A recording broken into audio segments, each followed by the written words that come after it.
എല്ലാവർക്കും പുതിയൊരു വീഡിയോയിലേക്ക് സ്വാഗതം.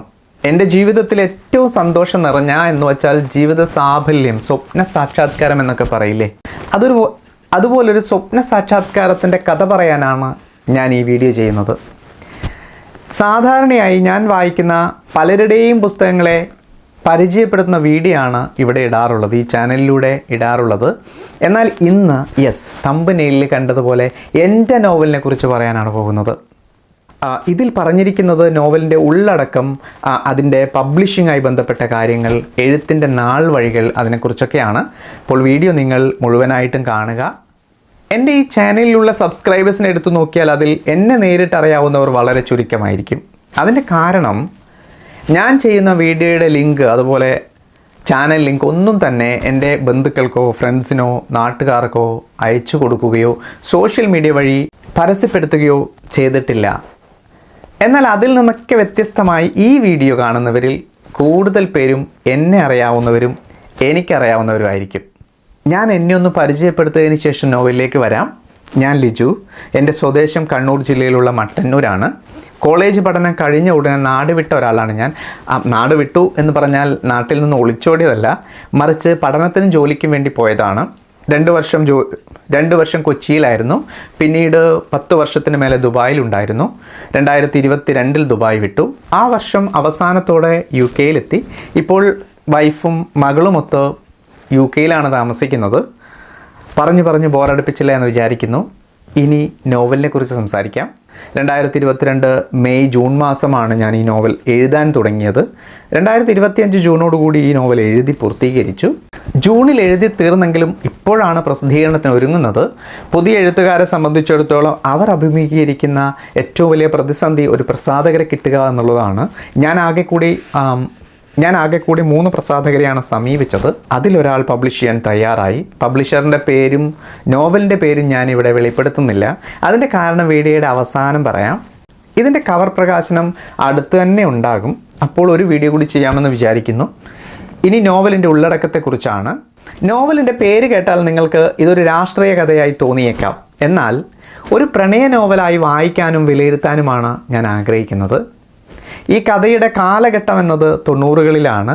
കൃത്യമായി പറഞ്ഞാൽ 1995 to 2000 വരെയുള്ള കാലം. കഥ നടക്കുന്നത് കണ്ണൂരിലുള്ളൊരു ഗ്രാമാന്തരീക്ഷത്തിലാണ്. കോളേജിൽ ഡിഗ്രി ഫൈനൽ ഇയർ പഠിച്ചുകൊണ്ടിരിക്കുന്ന വിമൽ പ്രസാദ്, അതേ കോളേജിൽ പ്രീ ഡിഗ്രിക്ക് പഠിക്കുന്ന അനുശ്രീ, ഇവരുടെ കോളേജ് ജീവിതവും പ്രണയവുമാണ് നോവലിൻ്റെ ഇതിവൃത്തം. 90കളിലെ ഒരു ഗ്രാമം, ഇൻ്റർനെറ്റ് ഇല്ലാത്ത, ടെലിവിഷനും മൊബൈലും ചുരുക്കം ചിലരിൽ മാത്രം ഉണ്ടായിരുന്നൊരു കാലം. അക്കാലത്ത് ജനിച്ചവർ ഓർത്തെടുക്കാൻ ആഗ്രഹിക്കുന്ന പല കാര്യങ്ങളും ഈ നോവലിൽ ഉൾപ്പെടുത്താൻ ഞാൻ ശ്രമിച്ചിട്ടുണ്ട്. അപ്പോൾ നിങ്ങളുടെ ന്യായമായ സംശയം എന്നത് ഇതൊക്കെ തന്നെയല്ലേ ഒരർത്ഥത്തിൽ എല്ലാ നോവലും പറയുന്നത് എന്നതാവും. ശരിയാണ്. എങ്കിലും ഓരോ കഥയ്ക്കും അതിൻ്റേതായ വ്യത്യസ്തതകളുണ്ടാവും. അങ്ങനെയെങ്കിൽ ഇവിടെ എന്താണ് വ്യത്യസ്തമാക്കുന്നത് എന്ന് ചോദിച്ചാൽ അതിൻ്റെ ഉത്തരം ഈ നോവലിൽ വില്ലൻ്റെ വേഷമണിയുന്നത് അക്കാലത്തെ അക്രമ രാഷ്ട്രീയമാണ്. കാലവും പറഞ്ഞു, സ്ഥലവും പറഞ്ഞു. അപ്പോൾ ഈ പറഞ്ഞതിൻ്റെ പ്രാധാന്യം എത്രയുണ്ടെന്ന് ഞാൻ പറയാതെ തന്നെ നിങ്ങൾക്കറിയാം. ഒരു ഗ്രാമത്തിൽ, എന്നാൽ രാഷ്ട്രീയപരമായി പ്രബുദ്ധതയുള്ള ജനങ്ങൾക്കിടയിലേക്ക് കടന്നു വരുന്ന രാഷ്ട്രീയ ചിന്താഗതി ആ നാടിനെയും നാട്ടുകാരെയും എങ്ങനെ ബാധിക്കുന്നു, ഒപ്പം അനുശ്രീയുടെയും വിമൽ പ്രസാദിൻ്റെയും ജീവിതം, അവരുടെ പ്രണയങ്ങൾ, സ്വപ്നങ്ങൾ, ഇതിനൊക്കെ എന്ത് സംഭവിക്കുന്നു എന്നതാണ് ഈ നോവൽ പരിശോധിക്കുന്നത്. വായിക്കുന്ന നിങ്ങൾക്കിഷ്ടമാകുമോ, ഇൻട്രസ്റ്റിംഗ് ആകുമോ എന്നൊന്നും എനിക്കറിയില്ല. വളരെ ആകാംക്ഷയോടെ വായിച്ചു പോകാൻ പറ്റുന്ന ഒരു ത്രില്ലറായിട്ടല്ല ഞാനിത് എഴുതിയത്. ലിറ്റററി ഫിക്ഷൻ എന്ന രീതിയിൽ സാഹിത്യത്തെ കൂടുതൽ ഉപയോഗപ്പെടുത്തി ഒരു പഴയ നോവൽ എഴുത്തിൻ്റെ മാതൃകയാണ് സ്വീകരിച്ചിട്ടുള്ളത്. എന്നാലും കുറച്ചെങ്കിലും ആകാംക്ഷഭരിതമാക്കാൻ ശ്രമിച്ചിട്ടുമുണ്ട്. ഇനി ഇത് വായിക്കുന്നവരുടെ കയ്യിലാണ്. നോവലിൻ്റെ പേര് ഞാനിവിടെ പറയാത്തതിൻ്റെ കാരണം അറിയണ്ടേ? അത് ഇത്രയേ ഉള്ളൂ. ഗസ് ദ ടൈറ്റിൽ എന്നൊരു ചലഞ്ച് നടത്താൻ ആഗ്രഹമുണ്ട്. നോവലിനെ കുറിച്ച് ഇത്രയൊക്കെ പറഞ്ഞു, അത് വെച്ച് നോവലിൻ്റെ പേര് നിങ്ങൾക്ക് ഊഹിക്കാൻ കഴിയുമോ? അങ്ങനെയെങ്കിൽ ഈ വീഡിയോയ്ക്ക് കമൻ്റ് ഇടാം. ശരിയായ ടൈറ്റിൽ അയക്കുന്നവരിൽ നിന്നും തിരഞ്ഞെടുക്കുന്ന ഒരാൾക്ക് നല്ലൊരു സമ്മാനം തരുന്നതായിരിക്കും.